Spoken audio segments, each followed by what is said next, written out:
Hello दोस्तों, एक बार फिर से आप सभी को प्रभु यीशु मसीह के नाम में जय मसीह की एक और नई वीडियो में आप सभी का मैं स्वागत करता हूं।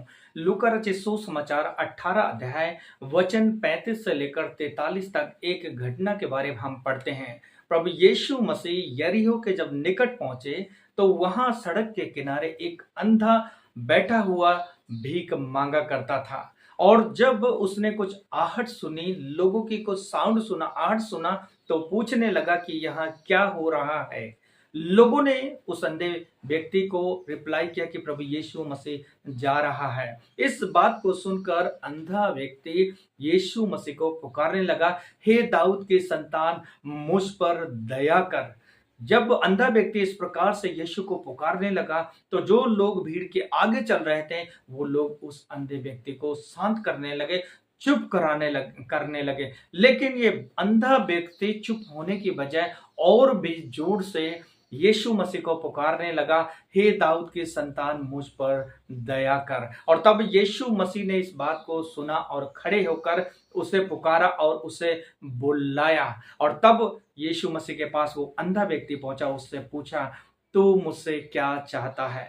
उस अंधे व्यक्ति ने प्रभु से कहा, प्रभु मैं चाहता हूं कि मैं देखने लगूं। और प्रभु यीशु मसीह ने कहा कि देखने लग, तेरे विश्वास ने तुझे चंगा किया है। और वो तुरंत देखने लगा और परमेश्वर की महिमा और स्तुति और बड़ाई करने लगा और उनके पीछे हो ले गया। ये तो एक स्मॉल पैराग्राफ है जहां हम एक अंधे व्यक्ति के बारे में पढ़ते हैं। मेरे भाई और बहन, जरा आप सोचिए, एक अंधा व्यक्ति जो अपने रीति से बिल्कुल निर्बल है, असहाय है, वो एक से दूसरी जगह बिना किसी के मदद के, बिना किसी के सहायता के वो नहीं कुछ कर सकता है।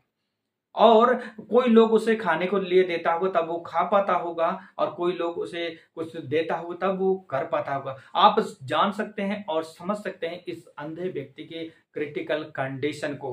और ना जाने कितने सालों से ये व्यक्ति यहाँ पर बैठ के लोगों से भीख मांगा करता होगा, और कुछ लोग देते भी होंगे, कुछ लोग नहीं भी देते होंगे, कुछ लोग नजरअंदाज करके चले जाते होंगे। और ये अंधा व्यक्ति, मैं सोचता हूं, कोई ना कोई इसे छोड़कर जाता होगा ताकि ये जिंदा रह सके, लोगों से कुछ मांग के लोग इसे दे सकें और अपनी जीविका चला सके। अर्थात ये व्यक्ति जो अंधा था, ये अपने बल पर नहीं, दूसरों पर डिपेंड था, और इसकी कंडीशन बिल्कुल दूसरों पर निर्भर थी। लेकिन एक दिन इसके जिंदगी में ऐसा आया कि प्रभु यीशु मसीह उस रास्ते से गुजरे और ये व्यक्ति प्रभु को चिल्लाने लगा। जैसे ही प्रभु को चिल्लाने लगा, लोग इस पर कुड़कुड़ाने लगे, लोग इसको शांत कराने लगे, लोग इसे चुप कराने लगे। लेकिन ये शांत होने के बजाय, चुप होने के बजाय और भी जोर से प्रभु यीशु मसीह को चिल्लाना शुरू किया। और अंत में रिजल्ट हम जानते हैं कि उसने प्रभु यीशु मसीह के द्वारा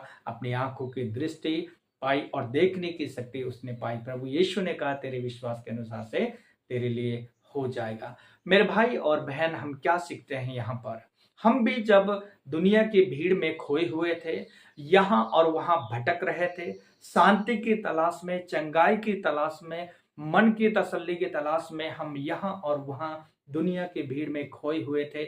जहां जैसा कोई कहता था हम वहां चले जाते थे, लेकिन कहीं भी कोई भी समाधान हमारे जीवन में नहीं मिलता था। लेकिन जैसे ही हम यीशु मसीह के पास आए, यीशु मसीह को पुकारने लगे, यीशु मसीह के संगत में जाने लगे, यीशु मसीह के वचन को सुनने लगे, तो सबसे पहले अपना परिवार का ही व्यक्ति हमारे खिलाफ में खड़ा हो जाता है। पति पत्नी के, पत्नी पति के, और बच्चे माँ बाप के, और कई बार माँ बाप बच्चों के खिलाफ में खड़े हो जाते हैं, पड़ोसी खड़ा हो जाता है खिलाफ में, समाज खड़ा हो जाता है, इवन हमारे अपने रिश्तेदार हमसे दूरियां बनाना शुरू कर देते हैं यीशु का नाम लेने के कारण। जब तक हम यहाँ वहां भटक रहे थे तब तक कोई कुछ नहीं कह रहा था, सब कुछ ठीक चल रहा था। लेकिन जैसे ही यीशु मसीह का नाम लिया, लोग हम पर से दूरियां बनाना शुरू कर दिया। लेकिन यहाँ पर लोगों ने इस अंधे व्यक्ति को शांत कराया, लेकिन ये चुप ना रहा। मेरे भाई और बहन, यदि आप यीशु मसीह के पीछे चलने के द्वारा ये सारी बातों का सामना कर रहे हैं, तो मैं कहूंगा इस अंधा व्यक्ति को भी चुप कराने की कोशिश की गई, शांत कराने की कोशिश की गई, लेकिन ये शांत ना हो, लेकिन और भी प्रभु को चिल्लाने लगा। आप भी प्रभु की ओर और वचन के माध्यम से, प्रार्थना के माध्यम से आगे बढ़ें, ताकि परमेश्वर ने जिस उद्देश्य, जिस मकसद के लिए आपको चुना है, आपके जीवन में अद्भुत काम किया है, परमेश्वर आपके जीवन के द्वारा अपनी महिमा को लेना चाहता है। इसलिए अंधे व्यक्ति के समान चुप ना रहें, शांत ना रहें और भी प्रभु को चिल्लाना शुरू करें। परमेश्वर अपने आपके जीवन से बड़े अद्भुत कामों को करेगा।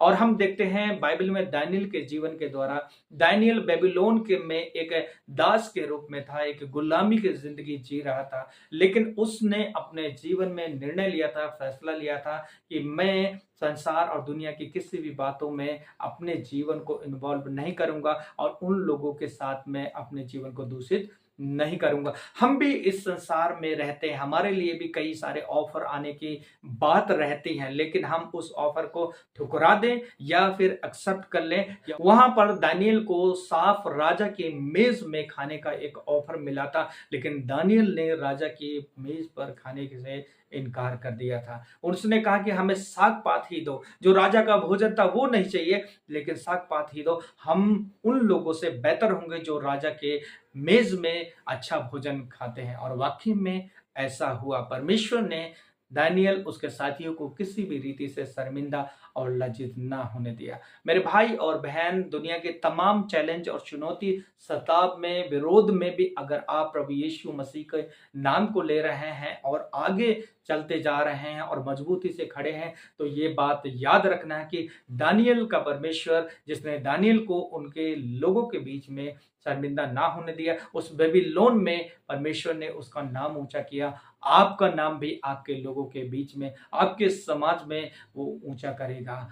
आज हो सकता है कठिनाइयां हैं, परिस्थितियां खराब है, विपरीत परिस्थितियां हैं, लेकिन ऐसे परिस्थितियों में भी आप यीशु का नाम लेते रहें, उसके वचन को पढ़ते रहें, प्रार्थना करते रहें। परमेश्वर आप सबकी सुधि लेंगे और आप सभी को आशीष देंगे। हम आप सभी के लिए प्रार्थना करेंगे। हमारे जीवन के स्वामी परमेश्वर पिता, हम एक ऐसे संसार में रहते हैं जहां चारों तरफ अंधेरा है, चारों तरफ तमाम प्रकार की बुराई है प्रभु, लेकिन आपने कहा कि आपने हमें संसार से अलग किया है, संसार से चुन लिया है कि हम संसार में तो हैं लेकिन संसार के नहीं है। मेरे परमेश्वर, आप हमारी सहायता करें कि हम इसमें बने रहें, ताकि प्रभु जो प्लान, जो योजना, जो विचार, जो कल्पनाएं आपने हमारे जीवन, हमारे परिवार, हमारे आने वाली पीढ़ी के लिए किया है प्रभु जी, वो तेरा उद्देश्य हमारे जीवन में पूरी होने पाए। प्रभु परमेश्वर, जितने भाई और बहन अपने समाज, अपने परिवार, सोसाइटी, नाते रिश्तेदारों की तरफ से मसीह में तेरे पीछे चलने से सताव को सह रहे हैं, दुख उठा रहे हैं, तमाम बातों को सह रहे हैं, यीशु मसीह जैसे आप दानियेल को साथ रहे, दानियेल की आप रक्षा हिफाजत की, दानियेल और उसके साथियों को लज्जित ना होने दिया, आप मेरे भाई बहनों को लज्जित ना होने दे। प्रभु परमेश्वर पिता, आप उस अंधे की ना उम्मीदी में जैसे उम्मीद जगाया, प्रभु यीशु मसीह आप इनके जीवन में उम्मीद जगाए, उस अंधे व्यक्ति के सम्मान प्रभु इनके जीवन में रोशनी लेके और इन्हें बहुत ऐसे आशीष दे। प्रभु मेरे भाई और बहन किसी भी प्रकार से कोई भी निराशाओं में, परेशानियों में, हताशपन में, बीमारियों में, अकेलेपन में है, टूटेपन में है, यीशु नासरी के नाम से वो दूर हो जाए। प्यारे परमेश्वर, एक ही नाम है जो हमारी जिंदगी को संवारता है, एक ही नाम है जो हमारी जिंदगी को बनाता है, एक ही नाम है जो हमारी जिंदगी को रोशन करता है, एक ही नाम है जो हमारी जिंदगी को छुटकारा देता है, शांति देता है, तसल्ली देता है और उद्धार देता है। यही नाम प्रभु यीशु मसीह तेरे लोगों को उत्साहित करता है, यही नाम तेरे लोगों को प्रभु जी छुटकारा देता है। प्रभु तेरे लोग तेरे नाम पर मजबूती से खड़े रहें, डटे रहें, अड़े रहें प्रभु, ताकि तेरी ओर से ये रिवार्ड पाए प्रभु जी। मेरे परमेश्वर, बीमार व्यक्ति चंगे हो जाए, दुष्ट अंधकार की शक्तियों में पड़े हुए व्यक्ति आजाद हो जाए प्रभु, तमाम लाइलाज बीमारियां यीशु मसीह के नाम से दूर हो जाए, दुष्ट अंधकार की शक्तियों के बंधन इनकी जिंदगी से टूट जाए, नौकरी जॉब के प्रभु यीशु मसीह सारी समस्याएं दूर हो जाए, जीवन साथी मिलने के लिए आप इनकी सहायता कर और मदद कर प्रभु। तेरे दास होने के नाते यीशु नासरी के नाम में, यीशु के जीवित नाम में मैं इन्हें आशीर्वाद देता हूं प्रभु। ये फले फूले आगे बढ़े प्रभु, और आप इन्हें शर्मिंदा ना होने देंगे। तेरे नाम को लेने के कारण प्रभु ये किसी भी प्रकार से लज्जित ना होंगे, किसी भी प्रकार से शर्मिंदे ना होंगे प्रभु, और इनके समाज में, इनके लोगों के बीच में आप इनके नाम को ऊंचा करेंगे। यीशु डैडी, मैं दिल से धन्यवाद करता हूँ प्रार्थना सुनने के लिए। प्रभु यीशु मसीह के नाम से मांगते हैं, आमीन आमीन। प्रभु आप सभी को बहुतायत से आशीष दे। इसी प्रकार के वीडियो देखने के लिए आप हमारे चैनल के साथ बने रहें, और यदि आप मेरे चैनल पे नए हैं तो चैनल को सब्सक्राइब करके बेल बटन दबा लें, ताकि आने वाली हर एक नई वीडियो आप तक पहुंच सके। यदि आपने इस वीडियो से कुछ मोटिवेशनल पाया है तो आप कमेंट कर सकते हैं, अपने यार दोस्तों को शेयर जरूर करें। प्रभु आपको आशीष दे। मिलेंगे नई वीडियो में नए टॉपिक के साथ, तब तक के लिए अपना ढेर सारा ख्याल रखें। प्रभु आप सभी को आशीष दें। जय मसीह की।